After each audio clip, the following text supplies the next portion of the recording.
कृष्ण, आप सभी का बहुत बहुत स्वागत है। यहाँ हम भागवत गीता अध्याय 8 श्लोक संख्या 15 आज प्रयास करेंगे चर्चा करने का, क्योंकि हमने बहुत बार सुना है भागवत गीता में भगवान इसे दुखालयम बोल रहे हैं इस संसार को। तो आज भगवान के ही मुखारविंद से जानने का प्रयास करते हैं इसे दुखालयम क्यों कहा जाता है।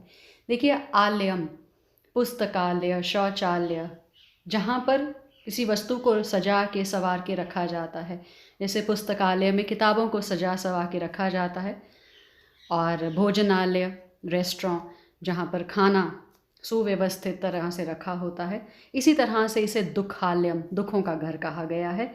जानने का प्रयास करेंगे कि इसे दुखालयों का घर क्यों कहा गया है। भगवान के दर्शन अगर हम कर लें, भगवान को तत्व से जान लें या भगवान के हो जाएं, तो फिर पुनर्जन्म नहीं होता। जैसे भगवान ने कहा मेरे धाम को प्राप्त होता है। तो आज इसे समझने का प्रयास करते हैं कि भगवान इस श्लोक के माध्यम से हमें क्या ज्ञान दे रहे हैं। मामुपेत्य पुनर्जन्म दुःखालयम शाश्वतम नाप्नुवन्ति महात्मानः संसिद्धिं परमं गता। भगवान कह रहे हैं मुझे प्राप्त करके महापुरुष जो भक्ति योगी हैं कभी भी दुखों से पूर्ण इस अनित्य जगत में नहीं लौटते, क्योंकि उन्हें परम सिद्धि प्राप्त हो चुकी है। वो महापुरुष हैं, वो भक्ति योगी हैं। तो भक्ति योग से भगवान को हम प्राप्त कर सकते हैं और दोबारा पुनर्जन्म नहीं होगा। इस श्लोक में भगवान ये गारंटी दे रहे हैं। यह नश्वर जगत है, यहाँ जन्म जरा मृत्यु व्याधि लगा रहता है, कलेशों से पूर्ण जगत है ये। तो जो परम सिद्धि प्राप्त करता है, परम लोक कृष्ण लोक या गोलोक वृंदावन को प्राप्त होता है, वह वहाँ से कभी वापस नहीं आना चाहता। ना भगवान उसे आने के लिए कहते हैं, क्योंकि वो हमारा नित्य धाम है, हम वहाँ पर ही रहते हैं। कोई पिता अपने बच्चों को नहीं कहता कि अब तुम यहाँ से चले जाओ। बच्चे ही गलती करते हैं, पिता का घर छोड़ते हैं और उसके बाद पछतावा होता है और फिर वो वापस जाते हैं। इसी तरह से हम भी भगवान के घर से आए हैं, पछतावा होना चाहिए अब, और वापस हमें भगवान के धाम लौटना चाहिए। तो पुनर्जन्म का अर्थ क्या है? क्योंकि भगवान ने यह कहा, यहाँ पर कहा है मामुपेत्य पुनर्जन्म नाप्नुवन्ति, पुनर्जन्म नहीं होता। तो पुनर्जन्म का मतलब होता है फिर से धारण करना इस शरीर को। तो शरीर चाहे वो मनुष्य का, पशु पक्षी का, 84 लाख योनियों में किसी भी प्राणी का हो सकता है। आप यूनिफॉर्म सोच लीजिए, कोई भी यूनिफॉर्म आपकी आत्मा धारण करती है, और जब वो यूनिफॉर्म धारण की जाती है ना, तो उस यूनिफॉर्म के दुख हमें ऑटोमेटिकली मिलते हैं। इसलिए पुनर्जन्म को दुखालय अर्थात दुखों का घर कहा गया है। मरने के बाद प्राणी अपने कर्मों के अनुसार जिस जिस योनि में जन्म लेता है, वहाँ जन्म काल में जब वो गर्भ से बाहर आता है तो उसे कष्ट होता है, और ऐसा कष्ट होता है जैसे किसी की चमड़ी उतारी जा रही हो। इतना कष्ट है, शास्त्रों में बताया है। लेकिन वो बच्चा अपना कष्ट दुख किसी को भी नहीं बता सकता, क्योंकि वो उस अवस्था में ही नहीं है, असामर्थ्य है। और जन्म के बाद भी वो बालक परतंत्र होता है, अपनी माता पिता के ऊपर निर्भर करता है। कोई भी कष्ट होने पर वो सिर्फ रोकर बता सकता है। उसे कुछ खाने के लिए चाहिए, भूख लगी है, उसे कुछ भी चाहिए, वो रोकर ही बताता है। और इसी तरह से ये दुख देखिए चलता रहता है। जब बच्चा थोड़ा सा बड़ा होता है, पढ़ाई के समय उसे शासन में रहना पड़ता है, स्कूल जाना पड़ता है। छोटे बच्चे को अच्छा थोड़ी लगता है सुबह सर्दी में स्कूल जाना। रात फिर थोड़ा बड़ा होता है, रातों में जाकर उसे अभ्यास करना पड़ता है, तो वो भी उसके लिए कष्टदायक है। और अगर कुछ भूल जाए, पूछने पर उत्तर नहीं आए, तो उससे भी दुख होता है। फिर ऐसे करते करते कंपटीशन की भावना आ जाती है, ईर्ष्या, द्वेष, डर, अभिमान, ऐसे सारे के सारे भाव आने शुरू हो जाते हैं, बढ़ने शुरू हो जाते हैं। और उससे क्या होता है, हृदय में जलन होने लगती है। परीक्षा में फेल हो जाए तो मूर्ख बन जाता है, उसे दुख होता है। और कई लोग इन प्रेशर्स को, स्ट्रेस को नहीं ले पाते और वो अपना जीवन ही अंत कर लेते हैं। हमने देखा है पीछे कुछ सुर्खियों में ऐसी बातें आई, इतना स्ट्रेस, क्योंकि ये दुखालयम है। हमें रास्ता पता नहीं, हम वहाँ वो ढूंढ रहे हैं जो रखा नहीं। भोजनालय में आप पुस्तकें ढूंढ रहे हैं, संभव नहीं है, मिलेगा नहीं, क्योंकि वहाँ रखा ही नहीं। इसी तरह से इस संसार में सुख है नहीं, क्योंकि आपने शरीर धारण किया है तो दुखों के साथ आपने इसे कबूल किया है। देखिए, जवान होते हैं विवाह की इच्छा रहती है, विवाह हो जाए, पत्नी या पति अनुकूल ना हो तो फिर दुख होता है। बाल बच्चे हो जाते हैं, उनका पालन पोषण करने में कष्ट होता है।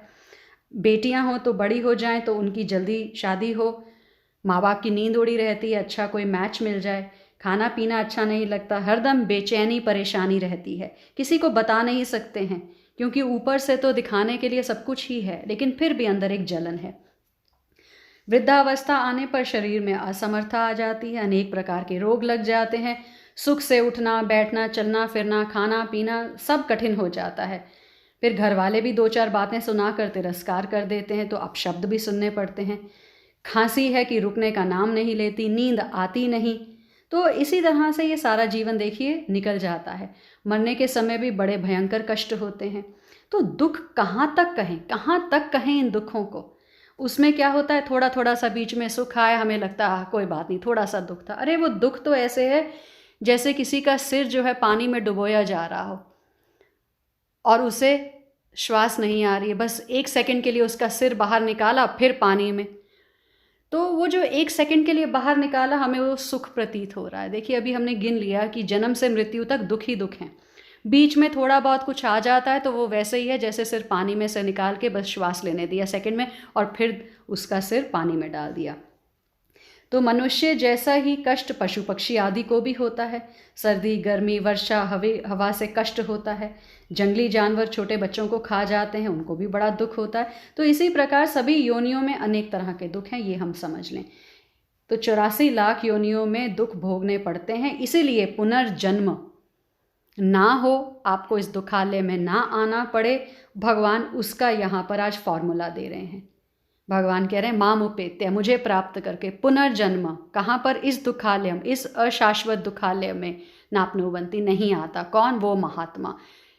क्यों? क्योंकि उसने समसिद्धिम परम गता, उसने भगवान की धाम को प्राप्त हो चुका है, वो परम सिद्धि उसे प्राप्त हो गई है। तो पुनर्जन्म को अशाश्वत कहने का मतलब है कि कोई भी पुनर्जन्म शरीर निरंतर नहीं रहता, उसे हर दम परिवर्तन होते रहना है। ये नियम है, कहीं भी किसी भी योनि में स्थायी रह ही नहीं सकते। थोड़ा सुख मिला वह भी चला जाता है, शरीर का भी अंत हो जाता है और फिर से ये शुरू हो जाता है सिलसिला। New birth new problems, new uniform new problems. तो हमने पढ़ा ये कि जो अश्रद्धावान हैं, भक्ति में श्रद्धा नहीं रखते, वो भगवान को प्राप्त नहीं कर पाते और इस भौतिक जगत में जन्म मृत्यु के मार्ग पर वापस आते रहते हैं। भगवान आगे 9:3 में भी यही बताएंगे। अश्रद्धा धाना पुरुषा धर्मस्य परंतप अप्राप्य माम निवर्तन्ते मृत्यु संसार वर्तमनि। मृत्यु संसार वर्तमनि, वो फिर लौट कर यहीं आते हैं। तो भगवान बता रहे हैं कि मैं तुम्हें आसान रास्ता बता रहा हूँ, भक्ति योग से तुम इस आने जाने को, आवागमन को रोक सकते हो। और 9:3 में भी भगवान भागवत गीता में बार बार इसी बात को दोहरा रहे हैं ताकि हमें कभी तो समझ में आ जाए। तो जो आरंभ से ही भक्ति मार्ग पर चलते हैं उन भक्तों को भी भगवान ने महात्मा कहा है। 9वें अध्याय 13वें श्लोक में भगवान ये बात कह रहे हैं। 7:19 में भी भगवान ने उनको महात्मा कहा है, जिन्होंने बहुत बहुत जन्म लगाकर इस निष्कर्ष पे आए हैं, वासुदेव सरमिति ऐसे महात्मा हैं। तो वास्तविक प्रेम को प्राप्त हो जाते हैं ऐसे महात्मा। भगवान ने आज के श्लोक में भी ये कह दिया है। तो देखिए ये शरीर जो है असत है। संसार के साथ संबंध होने से मनुष्य अल्पात्मा होते हैं, क्योंकि वह शरीर संसार के आश्रित हो जाते हैं। तो हमें संसार शरीर के आश्रित नहीं होना, हमें भगवान के आश्रित होना है। वो महात्मा कहलाते हैं क्योंकि वो भगवान निष्ठ हैं। उनकी आश्रय जो है, निष्ठा जो है भगवान के प्रति है। उनकी अपनी कोई स्वतंत्र स्थिति नहीं होती। जैसे आज्ञाकारी बालक है, वो माँ के कहने में रहता है, पिता के कहने में रहता है, उसकी अपनी कोई अलग से सत्ता नहीं होती है। तो महात्माओं का पुनर्जन्म को प्राप्त ना होने का कारण बड़ा सिंपल है, वे परम सिद्धि को, परम प्रेम को प्राप्त हो जाते हैं। समसिद्धिम परमाम गता, भगवान कह रहे हैं। देखिए जैसे एक लोभी व्यक्ति होता है ना, उसको जितना धन मिलता जाता है उसे उतना ही थोड़ा मालूम होता है, उसकी जो धन की भूख है वो बढ़ती रहती है। ऐसे ही अपने भगवान को पहचान लेने पर भक्त में प्रेम की भूख बढ़ती रहती है। जिसे नाम जप का रस लग गया है ना, उसे अब और ये दिल मांगे मोर, और चाहिए और चाहिए। तो हमें ये समझना है कि बस हमें एक बार इस रस को चखना है, और ये इतना मीठा है कि जगत में ऐसा कुछ भी नहीं है। हम इस जगत में ढूंढ रहे हैं, दुखों के घर में घुसे हुए हैं, सुख ढूंढ रहे हैं। भगवान ने कहा यहाँ सुख मैंने रखा ही नहीं। सुख है कहाँ पे फिर? सतचित आनंद, आनंद यहाँ है ही नहीं, ये दुख है यहाँ पर। आनंद है भगवान के श्री चरणों में। भगवान सतचित आनंद विग्रह हैं, आनंद के आगार हैं, सागर हैं भगवान आनंद के। तो हमें वहाँ डुबकी मारनी है। एक मछली होती है ना, मछली के कान, शरीर, आसपास सारा ही पानी है, समुद्र है। इसी तरह आत्मा के आसपास परमात्मा ही है, आनंद के सागर में है। बस पहचानने की ज़रूरत है। हम पहचान नहीं रहे हैं, हम बाहर ढूंढ रहे हैं। इस दुखों के घर में, मरण जीवन के चक्कर में हम बीच में सुख ढूंढ रहे हैं। सुख है नहीं, ना परिवार में, ना इस शरीर में। अपने शरीर ही ने कभी सुख नहीं देना। तो हमने जैसे पढ़ा है 7वें अध्याय में वासुदेव सरम, तो यहाँ उसको दुख आलय, दुखों का घर कहा गया है। जिसने ये मान लिया है वही महात्मा दुर्लभ है। क्योंकि सब लोग सोचते हैं यहाँ सुख है। तो जो मनुष्य सांसारिक वस्तु, व्यक्ति, क्रिया से सुख लेता है, उसके लिए संसार भयंकर दुख देने वाला है। क्योंकि हम यहाँ पर उम्मीद करेंगे सुख की, सुख रखा नहीं है, फ्रस्ट्रेशन होगी, दुख ही दुख मिलेगा।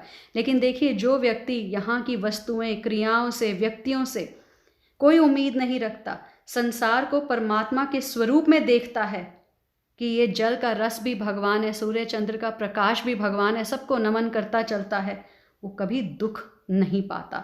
सुख की आशा, कामना और भोग महान दुखों के कारण है। ये जो एक्सपेक्टेशन है यहाँ से सुख की, वही हमारे दुख का कारण बनता है। सुख भोगने वाला दुख से कभी बच नहीं सकता। ये अकाट्य नियम है ये।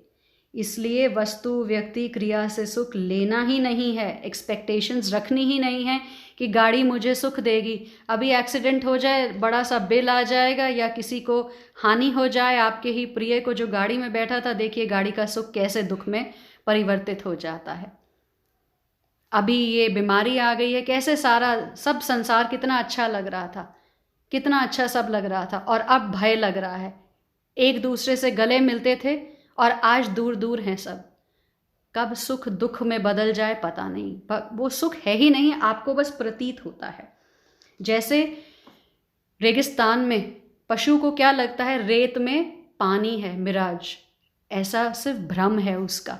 वहाँ पानी नहीं है, वो सूरज की रोशनी उस रेत पर पड़ रही है, तो वहाँ पर पानी का भ्रम है।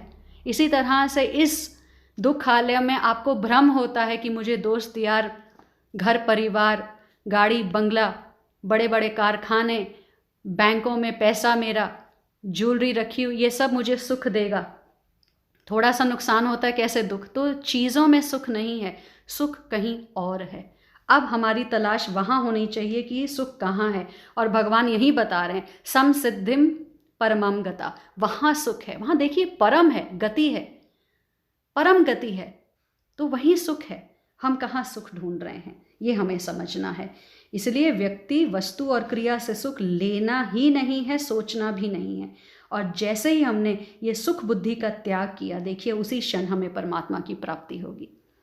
जो कुछ है हमें परमात्मा से मिलना है, ज्ञान भी परमात्मा से मिलना है, आनंद भी परमात्मा से मिलना है, ये जीवन भी परमात्मा से मिलना है। जो हम शाश्वत सनातन अंश हैं, अशाश्वत जगत में हम पड़े हुए हैं, तो वो शाश्वतता वो कहाँ है, वो भगवान से मिलनी है। तो जब हमने इस संसार से उम्मीद छोड़ दी, परमात्मा से संबंध जोड़ लिया, तो दुखों का अंत तब होगा।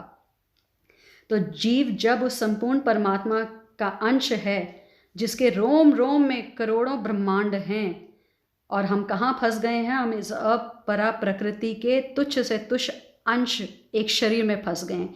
इसीलिए जहाँ कोरा आनंद ही आनंद होना चाहिए, वहाँ हमें कोरा दुख ही दुख मिल रहा है।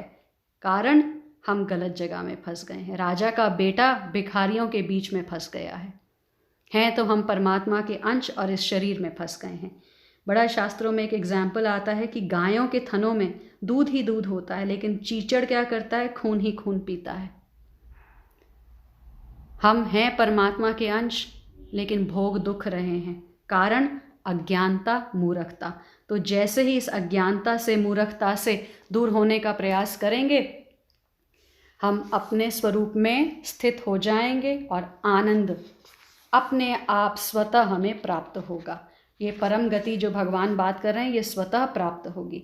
देखिए, शास्त्र में भगवान बता रहे हैं कितना सुंदर कि जो बुद्धिमान मनुष्य है वो दुख के कारणों में भाग नहीं लेता, व्यक्ति वस्तु से वो सुख की आकांक्षा नहीं करता, जो भौतिक इंद्रियों के संसर्ग से उत्पन्न होते हैं। हे कुंती पुत्र, ऐसे भोगों का आदि और अंत होता है, अतः चतुर व्यक्ति उनमें आनंद नहीं लेता। भगवान 5:22 में ये बता चुके हैं हमें।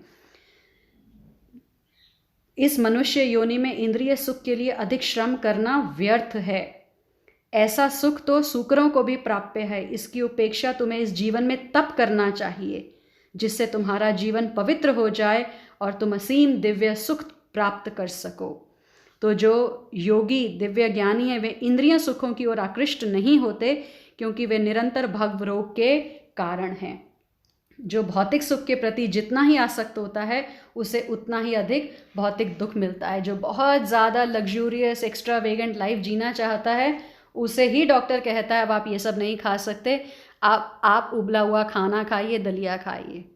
क्योंकि इतना स्ट्रेस, कल हमने बात करी थी कि सिर्फ जो भक्त है वो शांत होता है, बाकी सभी जो कर्मी हैं, ज्ञानी हैं, क्योंकि इच्छाएं बहुत ज़्यादा हैं, वो हमेशा अशांत रहते हैं, और जहाँ अशांति है वहाँ बीमारियों का घर है।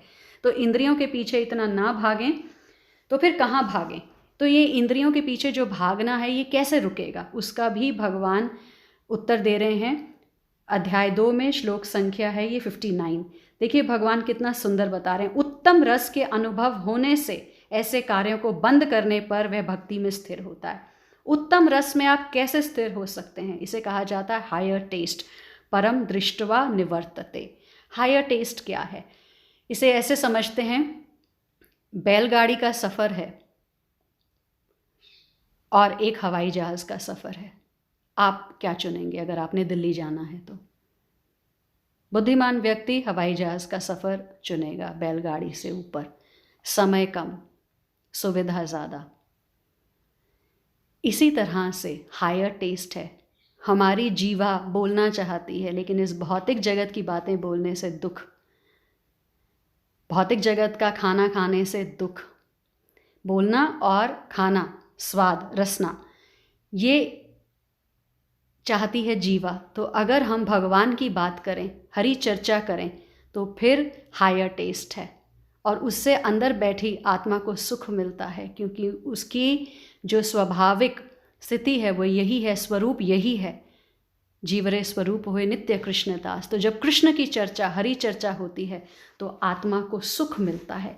इसी तरह से अगर हम अपने आप को हायर टेस्ट में सिचुएट करेंगे तो फिर ये सब कुछ जो है वो धीरे धीरे निकल जाएगा। भगवान कह रहे हैं, देखिए भागवत गीता के 10वें अध्याय 9वें श्लोक में, मेरे शुद्ध भक्तों के विचार मुझ में वास करते हैं, उनके जीवन मेरी सेवा में अर्पित रहते हैं और वो एक दूसरे को ज्ञान प्रदान करते तथा मेरे विषय में बातें करते हुए परम संतोष तथा आनंद का अनुभव करते हैं। ये है परम दृष्टवा निवर्तते, ये है हायर टेस्ट। हमें अपने आप को यहाँ सिचुएट करना है।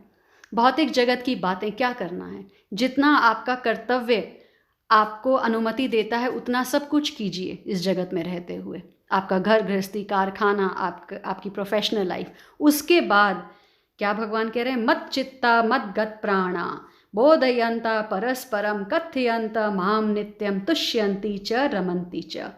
तभी आप तुष्ट होंगे, तभी आप रमण करेंगे, तभी आपको आनंद मिलेगा और आप सेटिस्फाइड होंगे।